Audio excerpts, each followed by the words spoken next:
Hello, I'm Dr. Groom, and I'm looking forward to working with you. In today's lesson, we will read about Howard University in Washington, D.C. It's one of the 107 historically black colleges or universities in America. They are collectively referred to as HBCUs.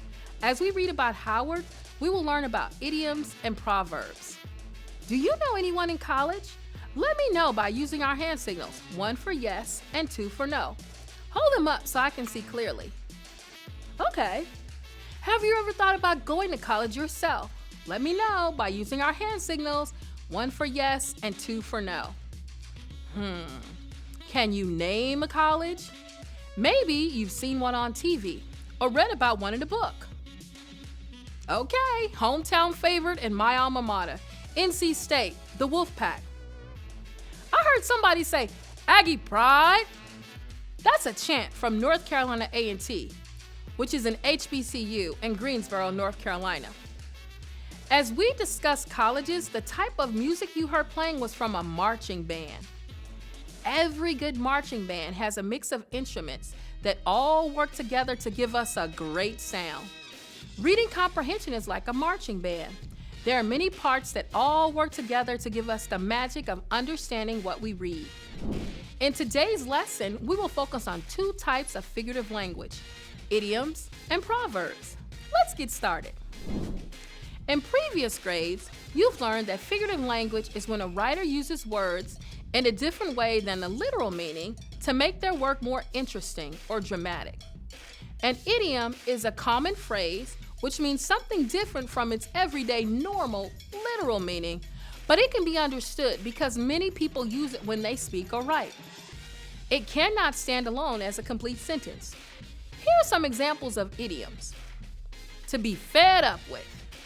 This means to be tired and annoyed with something that has been happening for far too long. Here's an example. The teacher was fed up with students not doing homework. Here's another example of an idiom. By the skin of your teeth. This means that something was successful, but only just barely. Here's an example. She passed the test by the skin of her teeth. That means she almost didn't pass. Let's move to another type of figurative language. A proverb is a short, popular saying that gives advice about how people should behave or expresses a belief that is generally thought to be true. A proverb can stand alone as a complete sentence. Here are some examples of proverbs. Those who live in glass houses shouldn't throw stones. This means people who have faults should not criticize or make fun of others for having similar faults. For example, if your room is junky, you should not make someone else feel bad because their room is junky. Here's another proverb. Let sleeping dogs lie. This means don't bring attention to something that is not causing a problem. For example, if you left your coat at school and your mom did not ask you where it was, then don't tell her you left it at school. She's not upset because she doesn't know. This is a chart that will help us as we read idioms and proverbs. We will start by reading a short informational text about Howard University. I will go first and model how to identify the proverbs and idioms in the text and determine their meaning. After I read a paragraph, I will highlight the figurative language. Then I will refer to our chart to help me determine if it is an idiom or proverb. Next, I will use the nearby text and my prior knowledge to help determine the meaning. I will underline the proverbs and circle the idioms. Here's the informational text. Howard University is a historically black university founded in 1866. Many groups said they wanted to educate the newly free slaves, but for some, their actions spoke louder than words. Congress funded the new college for blacks founded by a Civil War hero, General Oliver O. Howard. Choosing this name for the new college goes to show you can't judge a book by its cover. General Howard was a white man. He didn't always see eye to eye with black leaders, but he wanted the school to grow. So let's look for examples of figurative language. I see an example near the top. Their actions speak louder than words. When I check the chart, I know this can stand alone as a complete sentence, and it seems to give advice about comparing what people should do. Based on this, I think it's a proverb. I will underline it. Next, I see you can't judge a book by its cover. When I check the chart, I see this can also stand alone as a complete sentence. It also seems like advice. I can see from the rest of the paragraph that this means don't think you know something just because of the way it looks on the outside. I think this is a proverb too. I'll underline it. I see one more example of figurative language. See eye to eye. I can see right away that this cannot stand as a complete sentence. I've heard this before, and I believe it means to agree with someone. It does not seem to be giving me advice. It's not telling me to agree with someone or how to agree with someone. When I check the chart, I think this is an idiom. So I'm going to circle it. Now it's your turn. We're going to focus on the meaning of the idiom or proverb. I will read the next paragraph and highlight the figurative language as we read. Then we can go back and check out our chart to tell whether it's a proverb or an idiom. We can also look at the nearby text to figure out what it means. Let's read together. Known to many as the cream of the crop among historically black colleges and universities, the Howard University campus is in Washington, D.C. In the university's first 6 years, 150,000 freed slaves were educated. Native Americans that studied at Howard were in the same boat as the blacks. The university grew to meet the needs of the freed slaves. A medical school was added in 1868 and a law school in 1869. Over the years, Howard grew, and today, more than 120 majors are offered by the university.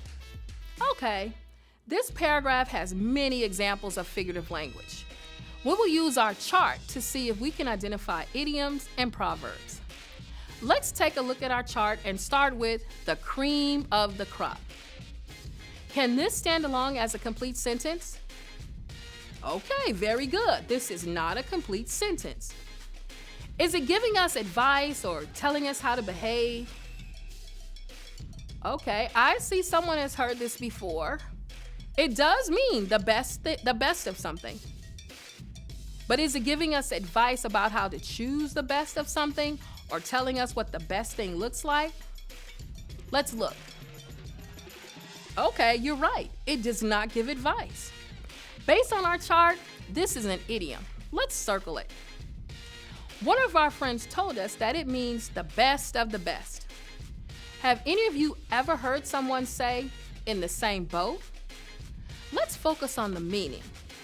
The text tells us Native Americans and blacks were in the same boat. What do we know about how Native Americans and blacks were treated in the past? Were people nice to them? Were they treated fairly? Okay, so we can say they were treated the same way. Okay, so in the same boat means, that's right, it means they were alike in some way. If we look at our chart, can you tell me if this is an idiom or a proverb and why? Think about it. Well, we should treat people fairly, but in the same boat does not tell us how to treat people fairly, or that it's bad to treat them differently. I might say popsicles and ice cream sandwiches are in the same boat when it's hot outside. That just means they will both melt. It does not tell me one is better than the other, or to share them. In the same boat is an idiom. Let's circle it. Now we will review. An idiom is a common phrase which means something different from its everyday, normal, literal meaning, but it can be understood because many people use it when they speak or write. It's usually not a complete sentence, and that's different from a proverb. A proverb is a short, popular saying that gives advice about how people should behave or that expresses a belief that is generally thought to be true.